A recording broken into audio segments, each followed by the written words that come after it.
Hello guys, welcome to my new videos. ಇವತ್ತು ನಾನು ಕೇರಳ ಬನಾನದಿಂದ ಒಂದು ರೋಲ್ ಮಾಡೋಕ್ಕೆ ಹೋಗ್ತಾ ಇದ್ದೀನಿ. ಅದಕ್ಕಿಂತ ಮೊದಲಾಗಿ ನಿಮಗೆಲ್ಲರಿಗೂ ಕೇಳ್ಕೊಳ್ತಿದ್ದೀನಿ, ನನ್ನ ವಿಡಿಯೋ ಇಷ್ಟ ಆದರೆ ಲೈಕ್ ಮಾಡಿ ಸಬ್ಸ್ಕ್ರೈಬ್ ಮಾಡ್ಕೊಳ್ಳಿ ಅಂತ ಕೇಳ್ಕೊಳ್ತಾ ಇದ್ದೀನಿ. ಅದಕ್ಕೇನೇನು ಬೇಕಂತ ನೋಡೋಣ.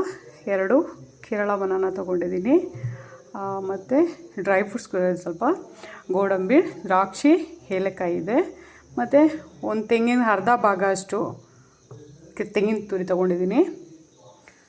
1 ಸ್ಪೂನು ಬಿಳಿ ಎಳ್ಳು ಇದೆ, ಅದು ರೋಸ್ಟೆಡು.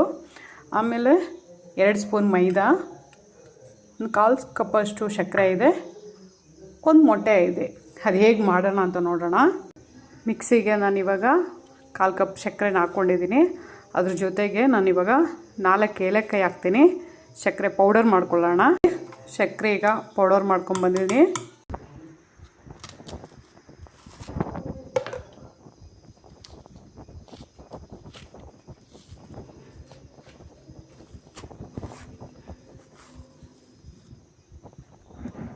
ಇವಾಗ ಇದನ್ನು ತುಂಬ ಚಿಕ್ಕದಾಗಿ ಸ್ಲೈಸ್ ಆಗಿ ಕಟ್ ಮಾಡ್ಕೊಬೇಕು. ನೋಡಿ, ಈ ಥರ ಕಟ್ ಮಾಡ್ಕೊಬೇಕು. ಇವಾಗ ನಾನು ಆ ಥರ ಬನಾನಾನ ತುಂಬ ಸ್ಲೈಸ್ ಆಗಿಬಿಟ್ಟು ಎಲ್ಲ ಕಟ್ ಮಾಡಿ ಇಟ್ಕೊಂಡಿದ್ದೀನಿ. ಇವಾಗ ಇದನ್ನು ಫ್ರೈ ಮಾಡೋಣ. ಸ್ಟವ್ ಆನ್ ಮಾಡಿದ್ದೀನಿ, ಬಿಸಿಯಾಗಿದೆ. ಇದಕ್ಕೆ 1 ಸ್ಪೂನ್ ನಾನು ಇವಾಗ ಗೀ ಸೇರಿಸ್ತಾ ಇದ್ದೀನಿ. ಬಿಸಿಯಾಗಿದೆ. ಇವಾಗ ಕಟ್ ಮಾಡಿರೋಂಥ ಬನಾನಾನ ಒಂದೊಂದೇ ಸ್ಲೈಸ್ ಆಗಿ ಇಟ್ಕೊಡ್ತೀನಿ. ಜಸ್ಟ್ ಒಂದು ಫ್ರೈ ಮಾಡಿ ತೆಗಿಬೇಕಷ್ಟೇ.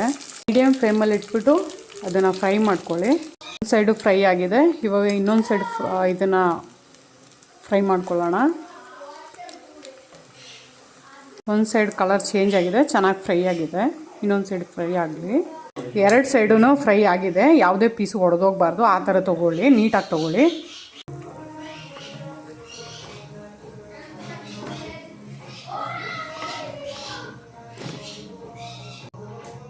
ಅದರಲ್ಲಿ 2 ಪೀಸ್ ಮಿಕ್ಕಿತ್ತು, ಅದನ್ನು ಫ್ರೈ ಮಾಡ್ಕೊಳ್ತೀನಿ.